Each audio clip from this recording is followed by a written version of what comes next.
terima kasih. Kita mulai untuk perkuliahan pada kesempatan kali ini. Senang rasanya ya kita bisa berjumpa kembali pada perkuliahan secara daring untuk pada kesempatan kali ini. Sebelumnya saya ucapkan Assalamualaikum warahmatullahi wabarakatuh. Salam sejahtera untuk kita semua dan juga salam sehat. Oke, pada kesempatan kali ini kita kembali bertatap muka melaksanakan perkuliahan secara online atau secara daring untuk mata kuliah pengantar manajemen. Mana untuk perkuliahan ini merupakan perkuliahan full online ya. Oke, nah saya ucapkan terima kasih untuk kalian semua yang senantiasa mengikuti perkuliahan dari pertemuan awal sampai pada pertemuan kali ini. Dimana untuk kali ini kita sampai pada pertemuan ke-13. Nah, pada pertemuan ke-13 ini kita akan menyampaikan materi yang akan kita diskusikan, yang akan kita bahas, yaitu berkaitan dengan pembuatan keputusan. Oke, baik, langsung saja kita simak sama-sama isi dari materi yang berkaitan dengan tema pembuatan keputusan. Oke, baik.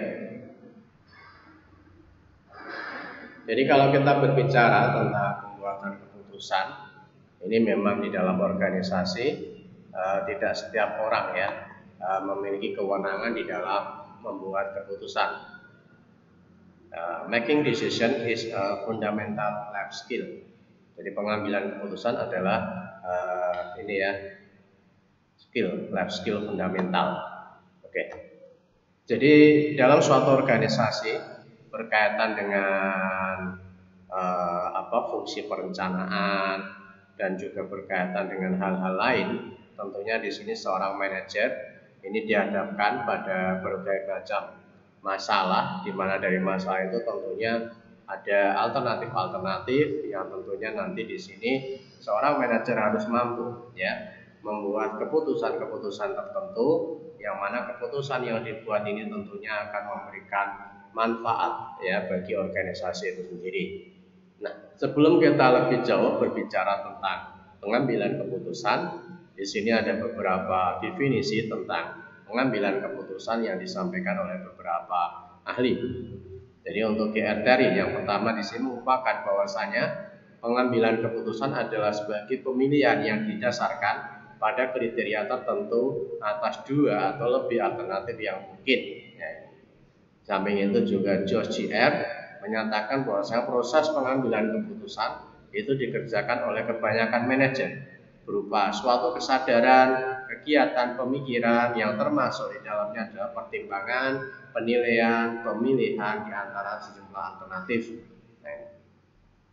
Kemudian juga di samping itu juga ada pendapat dari Hall dan Donald, pengambilan keputusan adalah pemilihan di antara alternatif mengenai suatu cara bertindak, yaitu inti dari perencanaan. Suatu rencana dapat dikatakan tidak ada jika tidak ada keputusan. Nah, suatu sumber yang dapat dipercaya, petunjuk atau reputasi yang telah dibuat. Masih banyak sebetulnya definisi-definisi yang ada di sini. Namun demikian kalau kita melihat bahwasanya memang secara garis besar pengambilan keputusan ini dilakukan oleh manajerial ya. Manajerial dalam organisasi yang mana di sini berkaitan dengan suatu adanya permasalahan-permasalahan yang terjadi dalam organisasi, yang mana di situ ada kriteria-kriteria satu atau dua atau lebih kriteria yang tentunya nanti bisa diambil, bisa diputuskan mana kriteria yang akan dilaksanakan. Jadi bahkan di sini juga proses ya pengambilan keputusan ini dilakukan dengan penuh kesadaran oleh seorang manajer, kegiatan pemikiran termasuk ya pertimbangan, penilaian, pemilihan di antara sejumlah alternatif. Nah, makanya kalau kita melihat definisi di sini tampak bahwasannya ya keberadaan daripada sumber daya manusia ya ini memang dalam suatu organisasi itu mutlak diperlukan, walaupun ya dalam perkembangan teknologi informasi, perkembangan teknologi yang ada ini dengan adanya kecerdasan buatan, ya, maka segala sesuatu sudah bisa terotomatisasi, sehingga banyak sekali tenaga-tenaga manusia yang ada di dalam suatu perusahaan itu digantikan oleh tenaga-tenaga mesin atau tenaga-tenaga robot. Namun demikian, berkaitan dengan fungsi pengambilan keputusan ini tidak bisa dilakukan, tidak bisa tergantikan, karena memang di sini ya menjadi keunikan ya sumber daya manusia, yang mana di dalam proses pengambilan keputusan ini melibatkan ya berbagai macam aspek yang ada di dalam diri manusia itu sendiri. Oke. Nah, keputusan ini, pemilihan di antara alternatif ini mengandung 3 pengertian. Pertama, ada pilihan dasar logika atau pertimbangan. Ada beberapa alternatif yang harus dan dipilih, salah satu yang terbaik. Ada tujuan yang dicapai dan keputusan itu makin mendekatkan pada tujuan tersebut. Nah, ini 3 hal yang berkaitan dengan pemilihan di antara alternatif-alternatif. Nah, jadi dasar logika atau pertimbangan. Jadi katakanlah misalkan ada 2 alternatif ya, 2 alternatif. Nah, kira-kira alternatif yang pertama katakanlah alternatif A. Alternatif yang kedua adalah alternatif B. Nah, dari 2 alternatif di sini kira-kira mana yang akan dijalankan, yang akan dieksekusi atau dipilih? Apakah alternatif A, apakah alternatif B? Nah, di dalam memilih alternatif ini ya didasarkan pada logika atau pertimbangan yang memang di situ biasanya lebih pada apa? Salah satu pertimbangannya adalah cost and benefit, manfaat yang dihasilkan dari satu alternatif dan juga analisa yang berkaitan dengan cost, biaya. Jadi dengan biaya yang sebanding dengan manfaat yang memang ini besar ya. Jadi ini adalah merupakan dasar logika pertimbangan.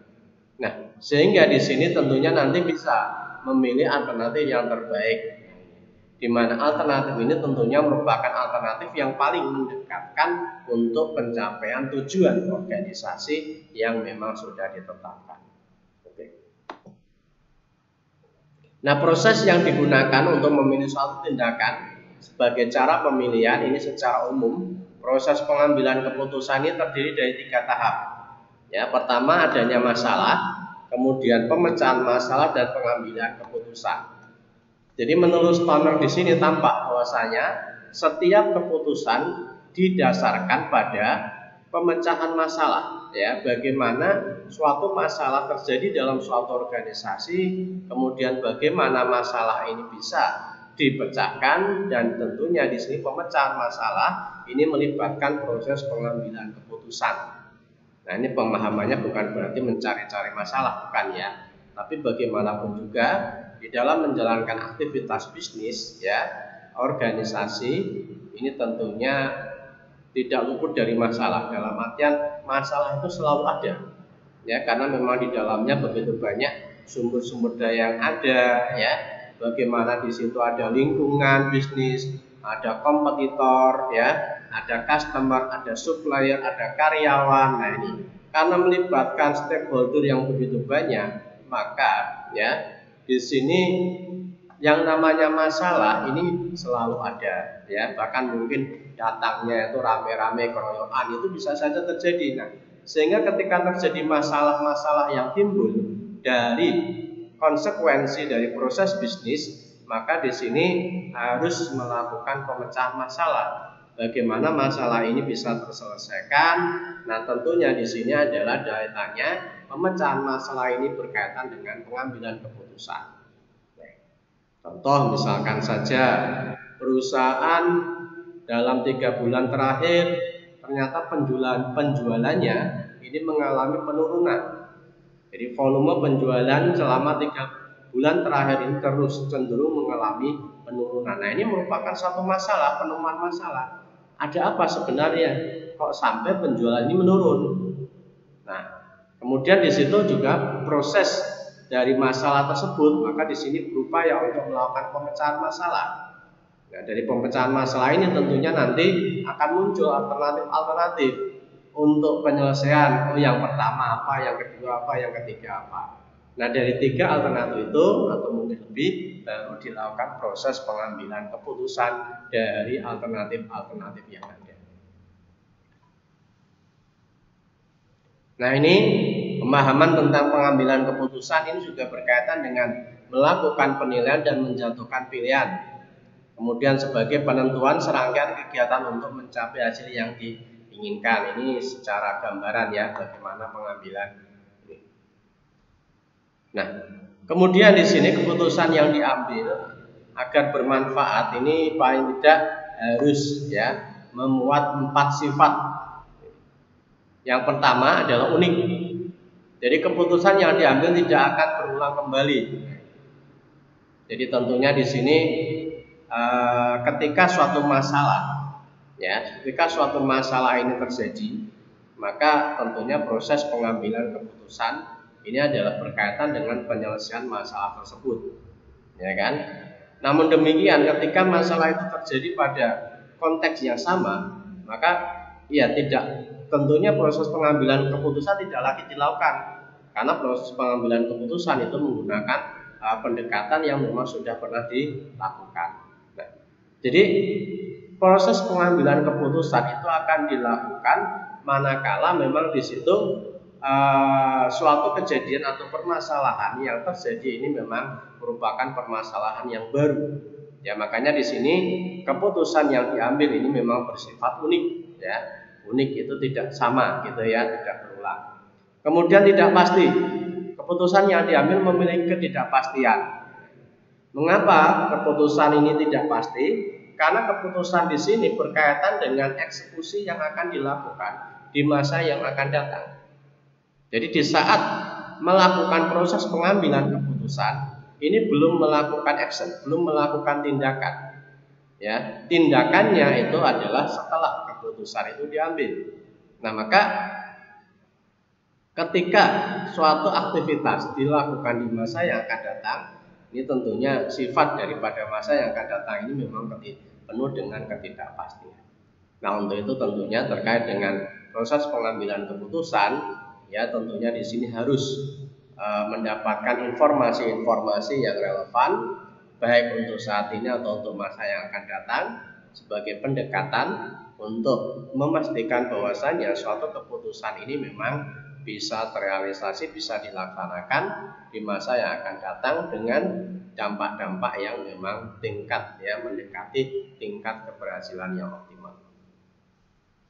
Oke, kemudian yang berikutnya adalah jangka panjang, di mana keputusan yang diambil presidennya untuk akan datang. Jadi keputusan tersebut berjangka panjang. Jadi itu. Kemudian untuk yang lainnya adalah kompleks. Keputusan yang diambil tentunya akan mempengaruhi daripada sumber daya manusia yang tersedia. Nah, jadi itu adalah 4 sifat unik daripada keputusan yang memang bermanfaat. Nah, ini merupakan tipe daripada keputusan, tipe-tipe keputusan.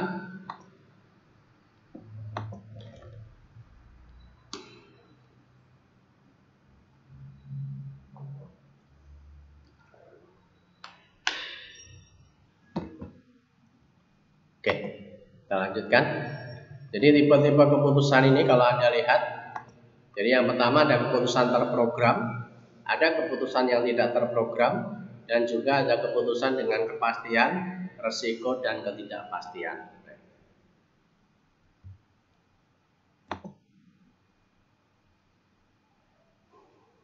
Jadi dari tipe-tipe keputusan ini tentunya kita bisa melihat ya perbedaan-perbedaan yang ada di dalamnya. Jadi keputusan terprogram ini merupakan keputusan terencana ya.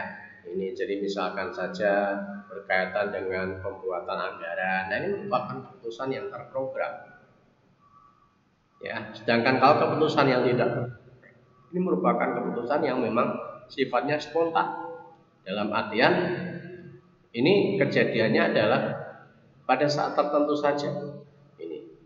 Sedangkan keputusan dengan kepastian ini berarti tingkat risiko minimal, ya, dan risiko tidak pastian berarti risiko tinggi. Nah, ini biasanya keputusan ini berkaitan dengan memang untuk keputusan jangka panjang. di mana di sini tentunya ya keputusan ini diambil berdasarkan atas informasi.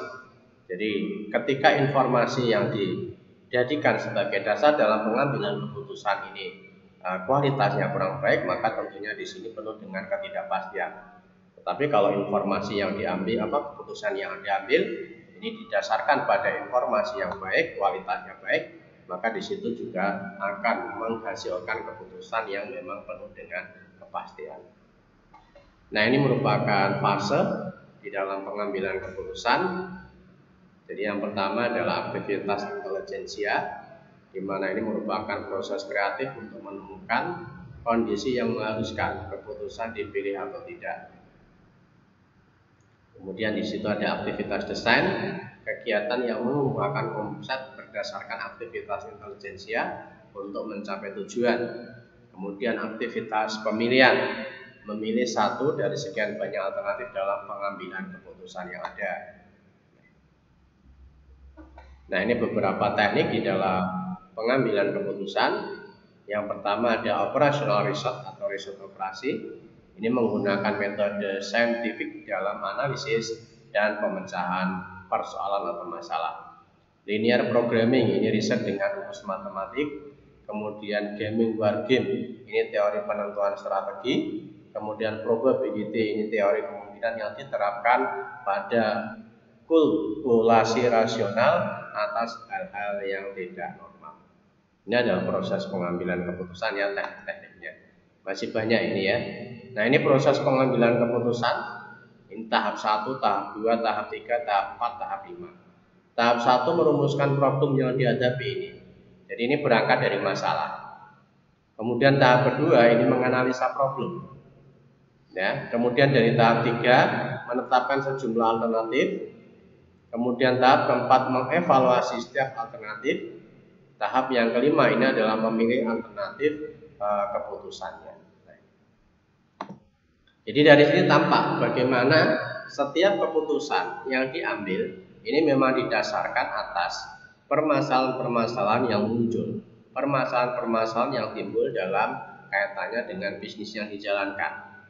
Nah, setiap masalah tentunya di sini harus dimampu dianalisis ya. Analisis daripada masalah ini sangat penting untuk melihat ya seberapa ya,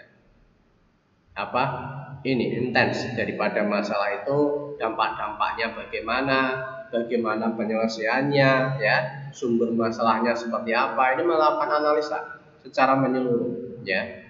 Nah, sehingga di samping itu tentunya nanti untuk melihat potensi kelemahan yang dimiliki oleh perusahaan berkaitan dengan masalah tersebut untuk menghadapi masalah tersebut. Nah, kemudian menetapkan sejumlah alternatif. Nah, ini sebagai bentuk pendekatan yang dilakukan untuk penyelesaian masalah. Dari alternatif-alternatif yang ada ini kemudian dilakukan evaluasi. Ini. Jadi dievaluasi itu dalam artian apa? Kira-kira tingkat kemungkinan dari alternatif yang memang bisa dijalankan yang memberikan manfaat besar dan juga biaya atau cost yang sebanding. Nah, baru nanti memilih alternatif keputusan. Nah, ini beberapa aspek internal dan aspek eksternal yang mempengaruhi di dalam proses pengambilan keputusan. Aspek internal adalah pengetahuan dan kepribadian. Ini berkaitan dengan manajer. Bagaimana pengetahuan yang dimiliki oleh manajer dan bagaimana kepribadian yang dimiliki oleh manajer ini secara langsung memberikan pengaruh terhadap pengambilan keputusan daripada seorang manajer. Ya, ini. Jadi misalkan pengetahuannya sangat luas, maka tentunya di sini terkait dengan pengambilan keputusan mempertimbangkan berbagai macam hal penuh dengan kehati-hatian, ya kan? Sehingga tentunya keputusan yang diambil ini juga akan lebih baik. Kepribadian juga ini berpengaruh, apakah pribadiannya gerusa-gerusu ya, atau tergesa-gesa, atau tenang, atau bagaimana. Nah, ini adalah merupakan aspek internal, yang mana aspek internal ini sumbernya dari dalam diri individu atau para manajer. Di samping itu juga ada aspek eksternal, yang mana aspek eksternal di sini adalah berkaitan dengan kultur atau budaya. Jadi kalau kita bicara tentang budaya, ini bisa mencakup daripada budaya organisasi, ya, budaya organisasi itu sendiri, kemudian budaya lingkungan organisasi, dan juga budaya dari individu itu sendiri, dan juga pengaruh orang lain. Ini, jadi orang lain itu dalam tanda kutip, ya, ini orang yang di luar dalam pengambilan keputusan. Ini bisa mempengaruhi, ya. Jadi misalkan kata ambil contoh seorang presiden. Nah, ini di antara presiden di sini ada staf ahli, kemudian ada menteri. Nah, ini adalah bagaimana orang-orang itu juga mampu mempengaruhi daripada pengambilan keputusan yang diambil oleh presiden. Ini termasuk aspek eksternal, gitu ya. Oke. Kemudian di samping itu ada manajemen strategis. Ya.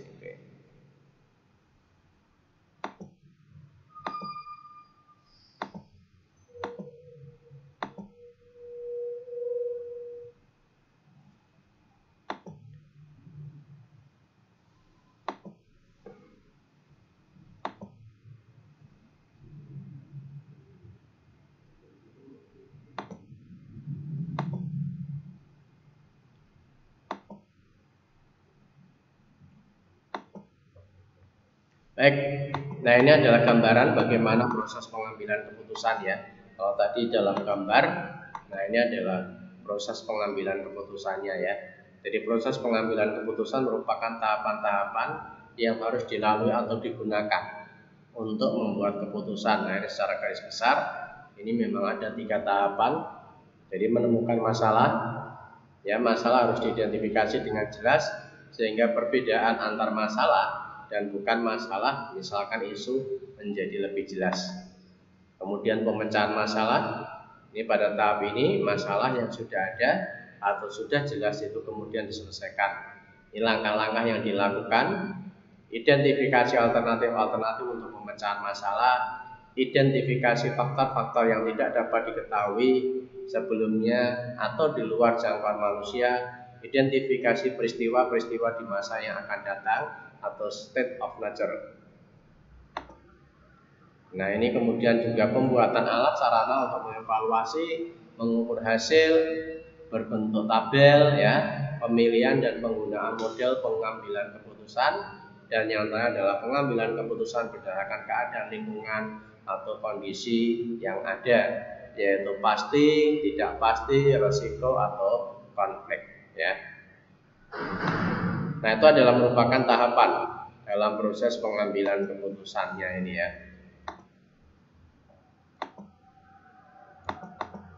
Nah, ini beberapa tokoh juga dalam proses pengambilan keputusan juga tahapan-tahapannya berbeda, ya ini. Jadi beberapa tokoh. Nah, sekarang kita masuk ke group decision making. Jadi ini adalah GDM, ya. Jadi proses pengambilan keputusan yang memang dilakukan secara ini. Jadi kelebihannya untuk group decision making ini berbagi pengalaman dan keahlian dari beberapa individu. Kemudian lebih banyak data, informasi, dan mengetahui yang terakumulasi. Kemudian masalah yang dipandang dari berbagai sektor. Lebih banyak anggota yang dapat memperoleh keputusan, puasan, kemudian lebih banyak, ya, dapat diterima dan sepakat dengan keputusan yang diambil. Sedangkan untuk kekurangannya butuh waktu lebih banyak, ada dominasi minoritas, kemudian ada kecenderungan kompromi, ada kecenderungan anggota grup lebih berkonsentrasi pada kepentingan individual dan tujuan kelompok, kemudian tidak terhindar dari tekanan sosial, ada kecenderungan lebih sebagai kelompok pemikir bukan pengambil keputusan. Oke. Jadi di era sekarang memang terkait dengan proses pengambilan keputusan. Ini ada kalanya sebuah pengambilan keputusan itu dibuat dalam satu grup diskusi, ya, diskusi making. Jadi grup diskusi making ini memang lebih pada proses pengambilan keputusan, ya, decision, ya, maaf, decision. Jadi pengambilan keputusan tapi secara kelompok ini. Jadi ini banyak dilakukan karena memang dalam rangka untuk mendapatkan masukan yang lebih banyak. Kemudian juga di sini biasanya orang-orang yang terlibat ini memiliki pengalaman keahlian yang berbeda-beda, sehingga tentunya di sini nanti memberikan kontribusi terhadap pemecahan masalah dari berbagai sudut pandang. Dan ini tentunya lebih tepat sasaran ya dari berbagai aspek. Tentunya di sini mempertimbangkan hal-hal yang memang tentunya tidak bisa dilakukan oleh seorang ini. Nah, sehingga banyak di perusahaan-perusahaan ketika melakukan proses pengambilan keputusan ini membuat semacam kelompok group decision making. Namun demikian tentunya tidak hanya kelebihan, tetapi juga ada beberapa kekurangan yang menyertainya. Namun bukan berarti wah ini ada kelebihan kita menggunakan, ada kekurangan tidak kita gunakan, tidak. Tetapi proses di dalam penggunaan group decision making ini tentunya dikembalikan atau disesuaikan dengan tujuan-tujuan yang ingin dicapai oleh organisasi itu sendiri.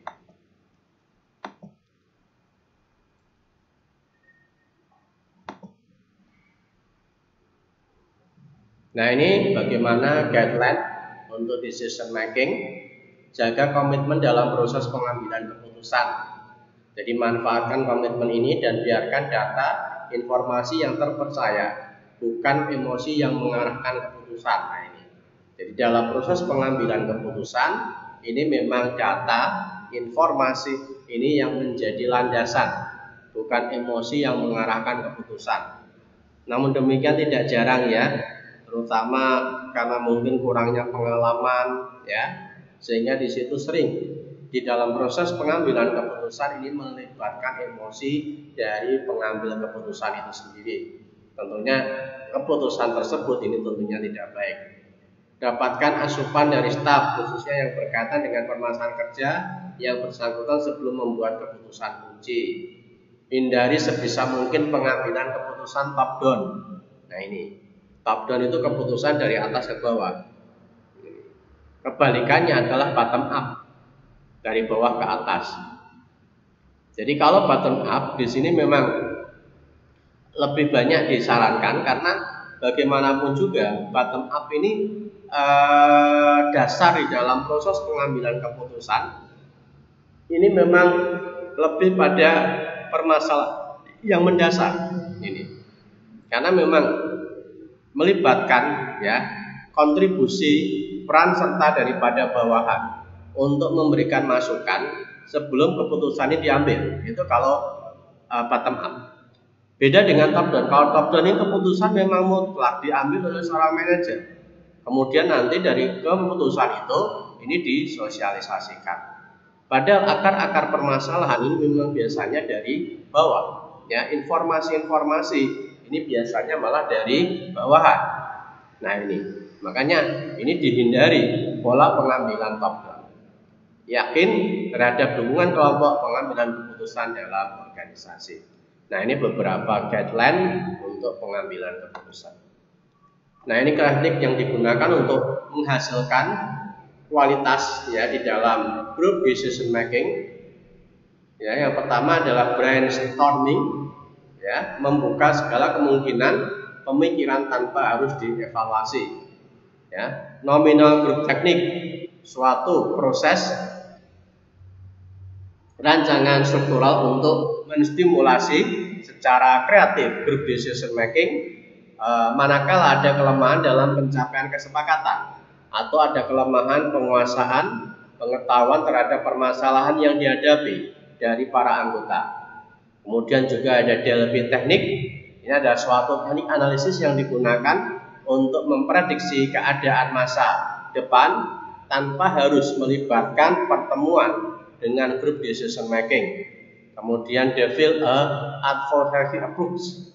Ini adalah seseorang atau sekelompok diutus untuk mengkritisi rumusan tindakan dan mengidentifikasi ya permasalahan yang perlu menjadi perhatian sebelum adanya keputusan final. Kemudian juga ada dialectical ambiguity. Ini adalah approach pendekatan keputusan dari dua opposite point ya. struktur debat between conflicting view. Jadi ini adalah merupakan teknik yang memang bisa digunakan.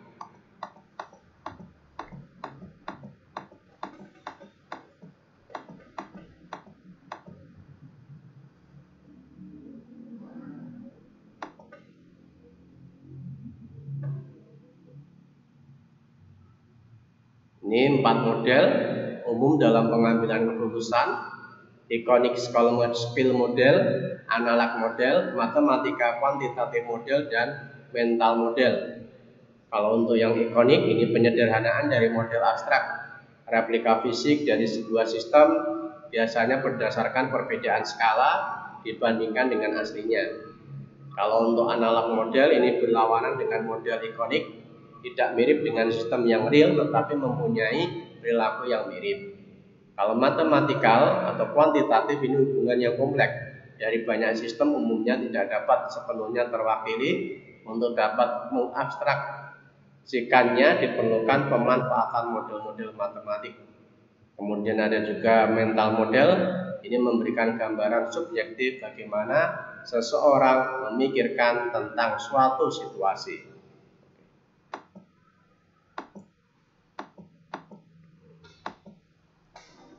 Oke, baik. Saya kira ini ya untuk materi pada perkuliahan ini yang bisa saya sampaikan. Ya, semoga apa yang saya sampaikan pada perkuliahan kali ini bisa Anda pahami, bermanfaat ya.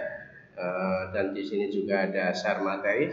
Silakan nanti Anda bisa manfaatkan untuk sebagai bahan bacaan. Oke. Dan juga saya mohon maaf apabila ada kata-kata yang salah atau mungkin ada kata-kata yang kurang berkenan. Oke, akhir kata saya akhiri. Wassalamualaikum warahmatullahi wabarakatuh. Salam sejahtera untuk kita semua.